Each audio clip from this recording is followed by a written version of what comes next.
Aboriṣade fipá bọ́mọ ọdún 9 lò pọ̀ ló bá lóun ò jẹ̀bi.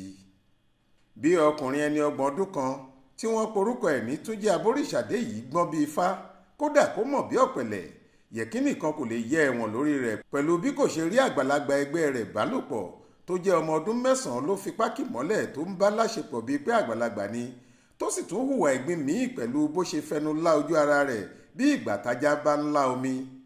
Ọmọkùnrin náà ti ń káwọ́ pọ̀n ìrójọ́ níwájú adájọ́ báyìí.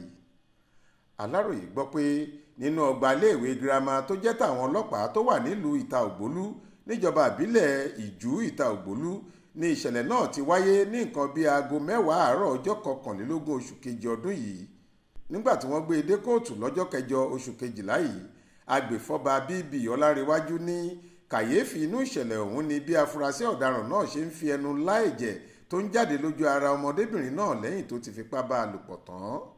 Ẹ̀sùn méjì tí wọ́n fi kan ọkùnrin náà lásìkò tó ń farahàn nílé ẹjọ́ gíga kan tó wà nílùú Àkúrẹ́ ni pé ó fipá bá ọmọdé lò pọ̀ ó sì tún fẹnu lá a lójú ara.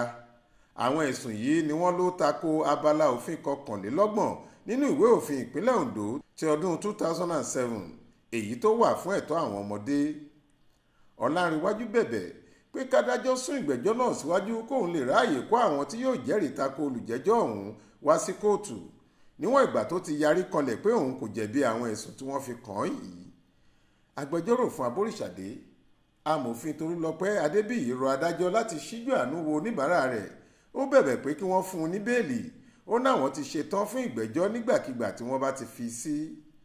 Nígbà tó ń gbé ìpinnu rẹ̀ kalẹ̀, onídàájọ́ Yẹmi Fásánmi ní kí ọkùnrin tí wọ́n fẹ̀sùn kàn ọ̀hún lọ máa gbatẹ́gùn nínú ọgbà ẹ̀wọ̀n Olókùúta títí di ọjọ́ 29 oṣù kìíní àti ọjọ́ 6 oṣù kejì ọdún tó ń bọ̀ tí ìgbẹ́jọ́ yóò tún wáyé lórí ọ̀rọ̀ rẹ̀. Òun ni wọ́n bá sọ bí òkò sínú ọkọ̀ àwọn ẹlẹ́wọ̀n tó gbé e wá, ó di ọgbà ẹ̀wọ̀n Olókùúta.